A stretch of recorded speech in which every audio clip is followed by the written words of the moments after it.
Hello, welcome to day 10. We are moving full speed ahead with several new things today. So today we're starting a new scale, we're starting a new improvisation based on that scale. We are putting what to do with the Drunken Sailor, hands together, and we're starting a brand new, bigger piece. This is the last big piece that we're learning over the course of the challenge. We're starting Scarborough Fair today, and we have a lot of ground to cover, so let's get right to it. So our A minor scale is pretty straightforward. It's actually exactly like C major. It's the same fingering, it's even the same notes. It's what we call the relative minor, for those of you who are interested in music theory. And the only difference is instead of starting on C, we're starting on A. And as always with the scales, it doesn't really matter which octave you're starting in, it just matters that you're comfortable wherever you're playing. I'll walk you through things step by step. We're going to go fairly quickly because, like I said, it's very similar to C major. So the right hand is starting with the first finger on A. It's the same fingering that we've had, and it's just going to sound a bit darker because the order of notes, the spacing of the notes in a minor scale is just a little bit different. If you're interested in knowing the difference between that, drop it in the comments below and I'll make a short for you explaining the differences. But for now, let's just walk through it. So we have A, B, C, D, E, F, G, A. And then we go back down. 4, 3, 2, 1, 3, 2, 1. And then the left hand, I'll go even a little bit faster. 1, 2, ready, go. 5, 4, 3, 2, 1, 3, 2, 1, 1, 2, 3, 1, 2. I mentioned yesterday, it doesn't really matter if you repeat the note at the top of the scale or not. For me, it seems a little bit more natural when it's going slowly to repeat the note, when it's going a little bit faster to leave it out. That's your call. Then let's dive into our improvisation. It works just like the one that we did for C major. You can remember all the way back, it feels like a long time ago now. We started on C, skipped down to A, skipped down to F, skipped up to G. And it's the same sort of pattern here. We're starting on A, skipping down to F, skipping down to D, stepping up to E, and then repeating everything. There's one new detail, but we'll cross that bridge when we get to it. So both hands are starting on A, right hand first finger is on A, and the fifth finger in the left hand. And we're just going to go a little bit slowly today so that I can walk you through all the details. So we have A, C, E, left hand copies. Then we slide over to F, A, C, F, A, C. Our thumbs are still buddying up like they were in the other one. D, F, A, D, F, A. And here is where we have our new details. So we slide everything up to E, but now we're starting with our first black key. So we have E. This note is called G sharp. So G would be here. We're playing one note higher. We'll talk about sharps in just a second. We have E, G sharp, B, E, G sharp, B. And now I'll go through that 2 more times quickly for you so you can hear how it sounds.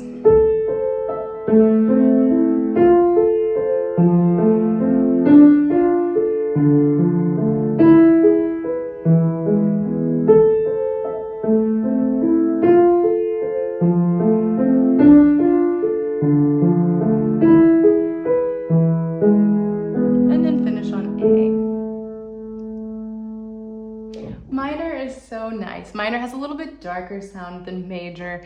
It opens a whole new world of colors. So our sharps.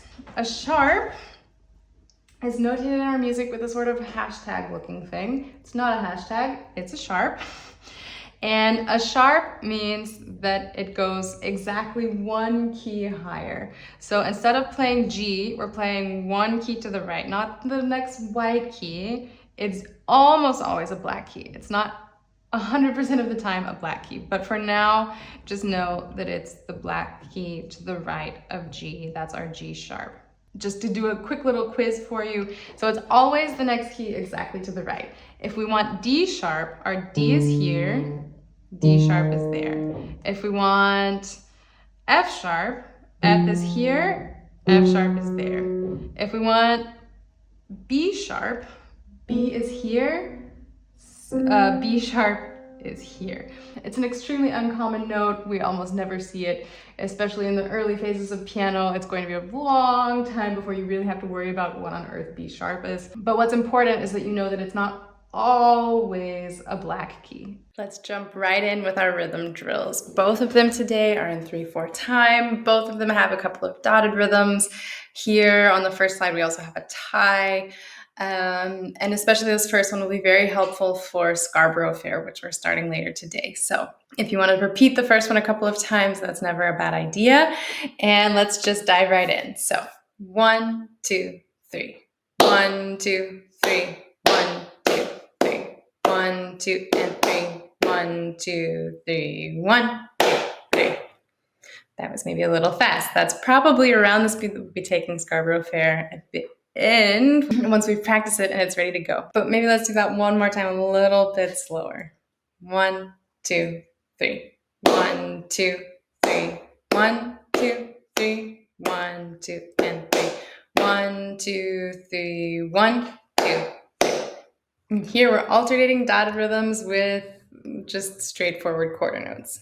1, ready, go. 1, 2, and 3. 1, 2, 3. 1, 2, and 3. 1, 2, 3. 1, 2, 3. 1, 2, 3. As I promised yesterday, today we're putting What Shall We Do with a Drunken Sailor hands together. As always, take your time to do the preliminary steps when we're putting a piece hands together. Go through it hands separately, look through the patterns, see if there are any question marks that you have about how things line up, and then meet me back here. So we're going to walk through it chunk by chunk, just like we always do, and we're going to start with the first 2 measures, and that means that we're staying in the same position for both 2 measures, and the left hand has whole notes, so that means the hands are going to play together each time on the first beat of the measure, and then the left hand just holds through the whole measure. So we're going to go nice and slow. 1, 2, ready, go. 1, 2, and 3, 4, and 1, 2, 3, 4. Pretty straightforward, right? There's nothing too scary there. So then let's take a look at the next 2 measures. That's where the left hand slides over, and then the right hand, really only the thumb is doing any shifting because we're sticking with 4 on G and 2 on E, unless you've decided that you really don't like that fingering. But I would encourage you to give it a couple more tries anyway. So let's try that. These 2 measures, hands together. 1, 2, ready, go. 1, 2, 3, 4. 1, 2, 3, 4. Pretty straightforward, right? So now let's try the whole row, the hands together. There will be a little bit of shifting, but we're going to go just a tiny bit slower so that you have time to figure everything out. 1, 2, ready, go. 1, 2, and 3, 4, and 1, 2, 3, 4. Left hand slides over. 1, 2, and 3, 4, and 1, 2, 3, 4.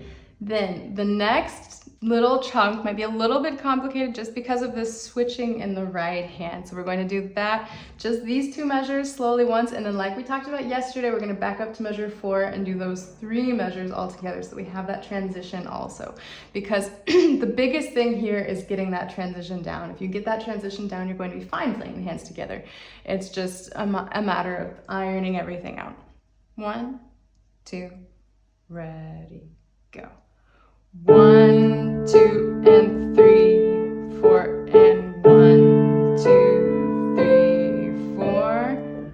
Pretty straightforward, right? So then let's go back to measure 4. We're starting with G in the right hand and our 5th in the left hand. And then for the transition, The right hand is stepping for starters, and the left hand slides back over. 1, 2, ready, go. 1, 2, 3, 4. 1, 2, and 3, 4. And 1, 2, 3, 4. Great. Now let's look at the next two measures. The left hand is staying in the same position, but we're starting on F, G, and then we return to our fifth. And the right hand has quite a bit going on because we're moving down from the C, and then we're crossing over with the fourth finger like we learned yesterday. 1, 2, ready, go. 2, 3, 4. 1, 2, 3, 4. If you have any troubles with the coordination here, because this is one spot where the left hand isn't just holding the whole time, you do have to coordinate both hands twice in the same measure. So we have our F together with C, and then our G comes together with G in the right hand, and then the D comes with the fifth to finish off. Just take that nice and slow, iron it out, and you'll be fine. Then it's a good idea to go from measure 4 until the end before you back up and go all the way from the beginning until there. Now I'm just going to walk you through it, and you can hit pause as always and work through all of those steps on your own. From the beginning. 1, 2, ready, go. 1, 2, and 3, 4, and 1, 2, 3, 4. 1, 2, and 3, 4, and 1, 2, 3, 4. 1, 2, and 3, 4, and 1, 2, 3, 4. 1, 2, 3, 4. 1, 2, 3, 4. And then I would keep practicing this because I think it's fun, especially when you start to speed it up. This is a fun one that you can start to go a little bit faster, and I'll show you that one time as well. 1, 2, go.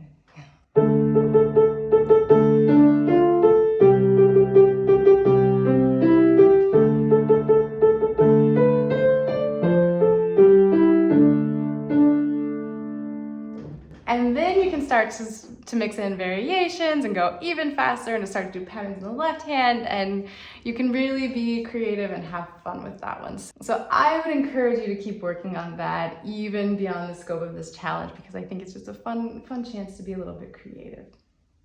Really fast, let's do a quiz of a few of the landmark notes, and then we're going to be working through landmark notes plus intervals around all of the new ones. So here we have treble C, F, bass C, G. Now we're picking it up a notch. We're going to be naming intervals and notes. I would like for you to try to say the interval first and then name the notes. Second, G, A. Fourth, C, G. Third, C, A. Second, F, G. Second, C, B. Second, G, F. They're not all seconds. Third, F, A. Fourth, C, F. Second, C, B. Third, G, E. Second, F, E. Third, G, B. Fourth, C, F. Fourth, G, D. Second, C, D. Fourth, F, C. Fourth, G, C. Third, C, A. Fourth, C, G. Third, F, D. Second, second, C, D, third, C, E, third, C, E, and that's it. I know I was going a little bit fast here, but it's a really good exercise to try to name them quickly. Hopefully you find it fun trying to beat me and not stressful, but it just gives you a chance to practice these under a tiny bit of pressure that you don't have if you're just using flashcards on your own at home, for example. So I hope you can view it in that light instead of, oh, not again, I have to try to race with it. Because it's not about racing, it's just about giving you the chance to read these notes under a little bit of pressure and give you that little bit of boost of concentration actually, because when we have a little bit of pressure, we tend to focus a little bit better too, which means that we're learning more, we're getting more out of the exercise. Now it's time to dive into the last big piece that we're going to be learning over the course of this challenge. We always have some smaller melodies, the things we're learning by ear, and then one of the bigger pieces. If you remember, the first one of these that we did was Amazing Grace that we worked on several days. And now that probably seems quite simple to you, especially if you're still practicing it and you're comparing it with the things that we're starting now. We've covered so much ground in such a short amount of time. And then we had Happy Birthday, which hopefully you'll keep playing that one forever and ever, and you can keep developing your own variations on it and you'll have fun with that. And now we're learning Scarborough Fair. And like we always do, we're starting in chunks, we're starting hands separately. We'll put these hands together bit by bit over the next few days. And for now, let's just dive right in with the hands separately. So let's start with the left hand again, and if we look through this, you can see that we have a lot of things that are repeating. We have a lot of fifths. I think almost half of this piece is just fifths in the left hand. So we're starting with D and A, just like we have in What Shall We Do with the Drunken Sailor, it's the same fifth. And except for the very end, the left hand is just playing these really long notes once per measure. And that's kind of the harmonic support for the melody, and the right hand is basically what's going on. And as always, we want to kind of scan through the piece and see what's happening. And we can immediately see that for the left hand, the first two rows are exactly the same. So let's just go ahead and play those two rows straight through. The patterns are pretty simple, so let's also take it as a reading exercise and see if you can keep up, stay really steady with me. So I'll count us in. 1, ready, go. 1, 2, 3. 1, 2, 3. 1, 2, 3. 1, 2, 3. 1, 2, 3. 1, 2, 3. 1, 2, 3.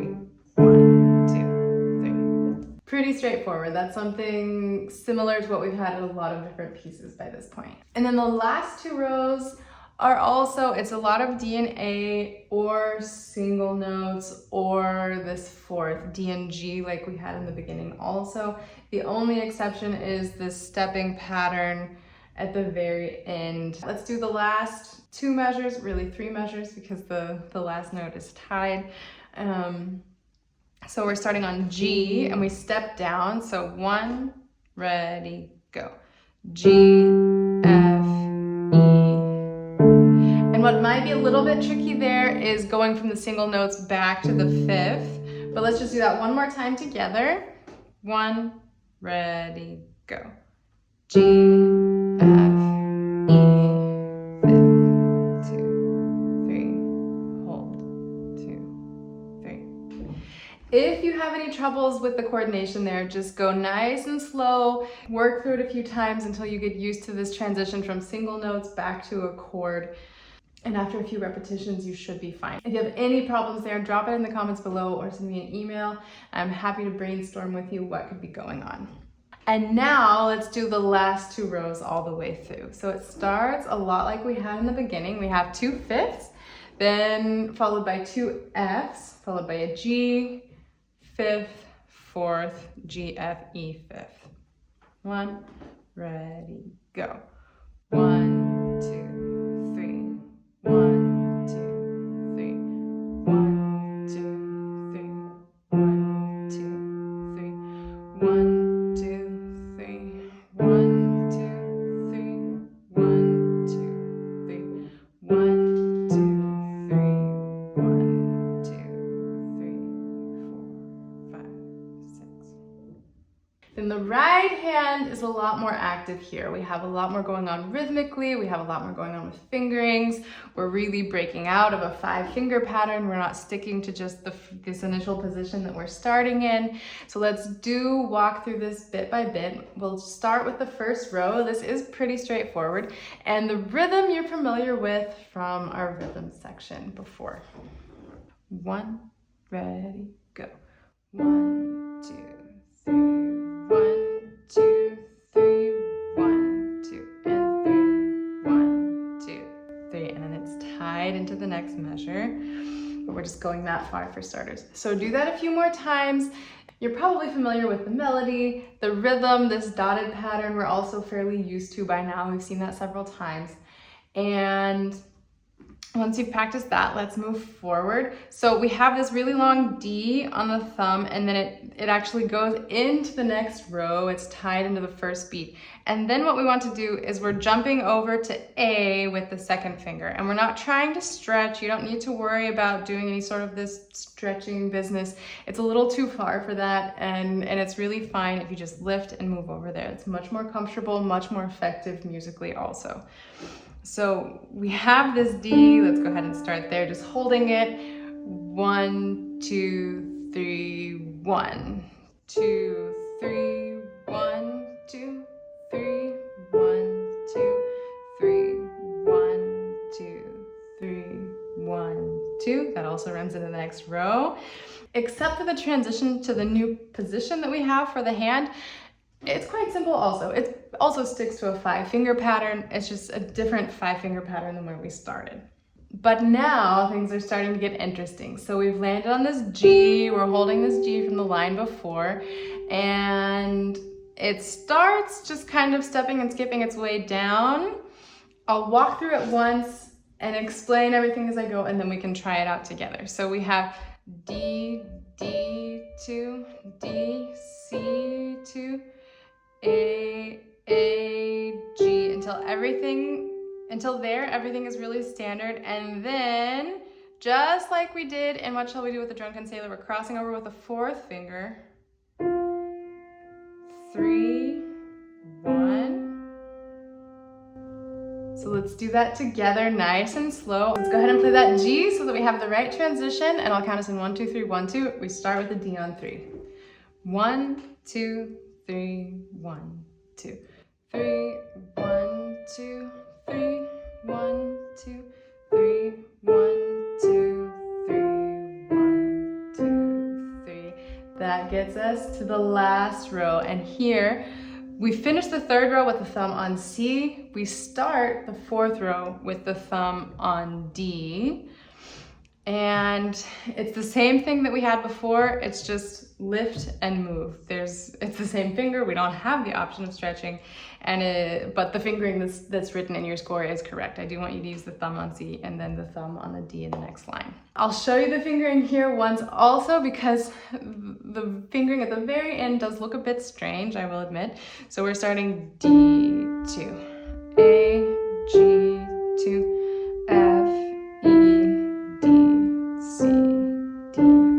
And it's all just steps, but it's a 6-note pattern. We have 5 fingers. That means that we have to accommodate somehow. So we're starting with our thumb here. 5, 4, 3, 2, 1, and then 2 crosses over, but you don't need to leave the thumb hanging out there on the D. That's not very comfortable. So I want you to cross over with 2. The thumb just relaxes and comes over here. And then we play the last D with 3. And then let's try that together.